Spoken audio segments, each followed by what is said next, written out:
자, 출발해보죠. 장비를 하나 새로 샀죠.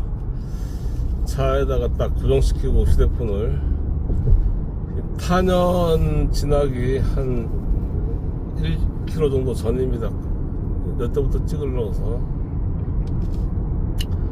그동안 위험하게 운전하면서 한승으로 찍었는데 아주 좋네요. 요게 지금 이제 4번 국도입니다. 그 일본인들이 만든 국도를 이제 좀 더 대한민국에서 또 4차선으로 확대를 한 거죠. 대전과 옥천을 지나는 경계고, 여기에 1400년 전에도 백제와 신라의 교역로, 전라도와 경상도의 교역로 전방에 저 다리가 있는 데가 여기가 탄현입니다. 여기가 이제 지금은 이제 저기 짐승들만 다니는 그런 도로를 만들어 놓은 거죠. 여기가 예전에도 천혜의 토목한 것처럼 폭 패어서 천혜의 교역로였다는 거죠. 그래서 여기를 지나면서 이제 신라가 한강으로 가는 백길의 교역로가 여기로 가는 거죠. 왜 여기로 갈 수밖에 없었냐면은, 물론 보온으로도 갈 수 있습니다. 근데 보온으로 가려면은 여기보다 훨씬 더 많은 높은 산맥들을 넘어야 됩니다. 대표적으로 그 한남 금북정맥을 2번을 넘어야 됩니다.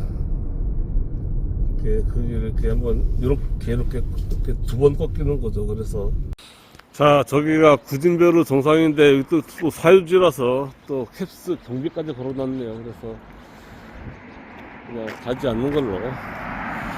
저기가 삼성산 정상인데 구진벼루 바로 아래서 이제 성황이 전사했다고 해서 한번 그 꼭대기를 가보려고 했는데, 별 의미는 없지만 한번 가보려고 했는데 안 가는 걸로.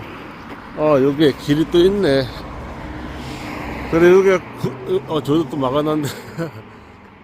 여기가 이제 구진벼루가 여기가 있고 삼성산 여기가 있는데, 요 가운데가 이렇게 야트막한, 옛날에도 이렇게 낮았죠. 그래서 이렇게 성황천을 길게 우회할 필요 없이 여기는 여기로 바로 이렇게 넘어갔을 거다, 이게 추정인 거고. 그러면 이제 저기가 이제 관상성으로 추정되는 그 산이 있는 거죠. 그래서 굳이 굽이치는 대로 우회할 필요 없이 야트막한 데는 산을 가로질러서 간다. 이게 어떤 도로가 나는 기본적인 루틴이라고 보시면 됩니다. 미련하게 굽이굽이 하천 따라 이거 갖고 야트막한 산은 바로 가로질러 가는 거죠. 그래도 한번 구진벼루 가보려고 했는데 이런 게 참 낯섭니다. 시골로 오면은 사유지가 많아서 그렇다고 캡슐을 뚫고 또 무단 침입할 수도 없는 거고, 그런 애로사항이 있죠. 네, 저 바로 앞에 도로에서 바로 올라오니까 산 능선이 보이네요. 저기도 있고 여기도 있고 한데, 여기가 희한하게 이렇게 가족묘를 이렇게 완전 이렇게 저기도 그렇고 썼네요. 공분을 없애고서 한 거죠. 여기는 이제 지오리 산성 혹은 지오리 산성터라고도 하는데, 그만큼 흔적이 없다는 거죠.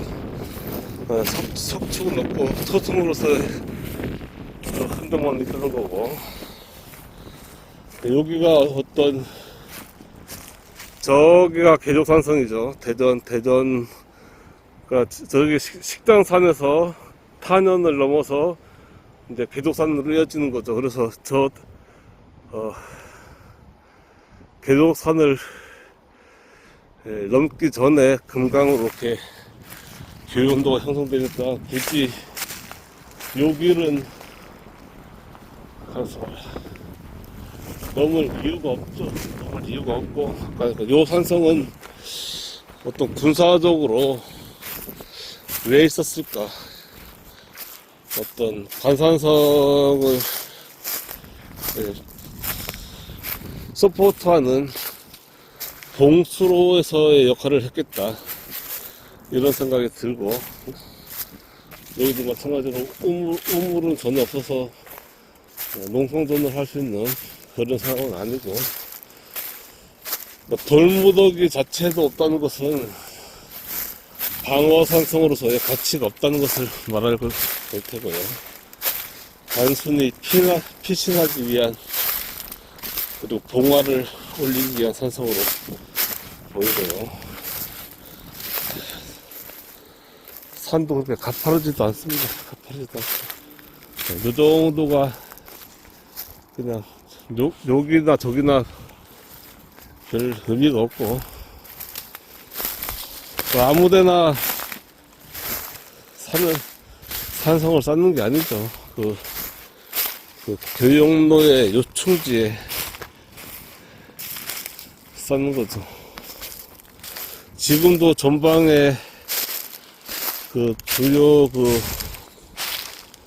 군사 작전을 하는 데가 도로변이죠. 도로가 아닌, 예를 들어 설악산 꼭대기에다가 방어병력을 포진하진 않죠. 아무도 안 쳐들어오는데 거기서 지킬 이유가 없는 거죠. 지리산 꼭대기도 마찬가지고,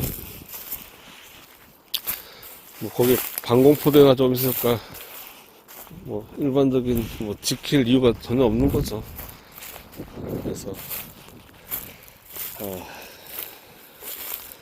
여기를 한번 잠깐, 제가 이제 지금 황산벌 논문을 한 7년을 썼는데, 이거는 그보다도 100년 전에 관산선 전투가 있었기 때문에, 그것도 지금 열심히 할 단계가 아니고, 일단 한 1년, 2년, 3년간은 다 지리지역으로 다 쫓아다니면서 지리를 다 파악하는 게 우선이겠다는 생각이 들고요. 이런 역사학자들이 책에서 고민할 때 저는 현장에 가서 제가 가진 그런 재능을 활용해서, 저게 비족산이 아닌 것 같은데 저게 무슨 산이지? 탄현을 더 지나서 개족산맥이 있으니까, 이거는 하여튼 요 옥천이 지리적으로 중요한 이유는 신라하고 당나라하고의 주요한 교역로, 어떻게 보면 실크로드죠. 실크로드가 옥천의 탄현을 통해서 회덕, 문의에서 청주로 가는 길목에 있기 때문에, 요 교역로가 막히면은 당나라의 선진 문물을 받아들일 수 없죠. 문물뿐만 아니고 신기술을, 그런 서적들, 지식들도 보급이 안 되는 거죠. 쉽게 말하면 불교 같은 것도 당나라를 통해서, 물론 그 전에 뭐 수나라나 이런 나라를 통해서 보급했겠지만, 중국에서 문명이 전파되지 않고서는 우리나라도 한반도도 문명이 꼽힐 수가 없는 거죠. 그래서 뭐 저기 요즘에 좀 시끄러운 한민족이 전 세계를 지배했다는 그런 말이 될 수가 없죠. 문명은 수많은 문화가 충돌하고 서로가 교류를 통해서 장단점을 받아들이고 그걸 자기 것으로 발전시킨 민족이 전 세계를 지배할 수 있었기 때문에, 일본이나 또 호주 뭐 이런 데서는, 우리나라도 마찬가지고 한반도도 반도기 때문에 교역로가 지나가질 않죠. 실크로드의 종착점이 뭐 경주이기도 하지만, 그거는 진짜 마지막 종착점으로서 경주고, 거기서 교류할 일은 없는 거죠.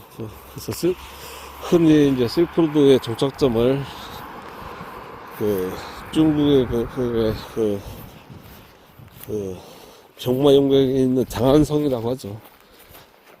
거기서는 이제 끝나지 않고 거기를 통해서 전 중국으로 퍼져 나가는 거죠. 그래서 그런 데서 이제 서양 문명과 동양 문명이 교류하면서 서로의 장단점을 서로 습득하면서 나쁜 패습은 사라지고, 극단적인 예로 수레바퀴 수레 문명이 누가 한 사람이 천부적인 사람이 발명을 했을 때 그걸 누가 알아주냐 이거죠. 교류가 없으면 그게 예를 들어서 일본에서 발명했다 그러면 일본 내에서만 머무는 거죠. 누가 그 중국어로 퍼질 일이 없는 거죠. 뭐가 알아야지 퍼지는 거죠. 그런 식으로 이렇게. 그래서 말이 좀 길어졌지만, 그래서 그 관산성 중요했고 탄현이 중요했고, 그래서 옥천이 신라와 백제가 서로 치열하게 양보할 수가 없는 거죠. 신라 측에서는. 백제 측에서야 그 금광을 통해서 중국이랑 교류하니까 뭐 탄현이 있으나 마나하지만, 신라는 탄현이 없으면 모든 게 막히기 때문에 옥천은 양보할 수 없는, 신라한테는 양보할 수 없는 그런 지역이었다, 이렇게 해석이 됩니다.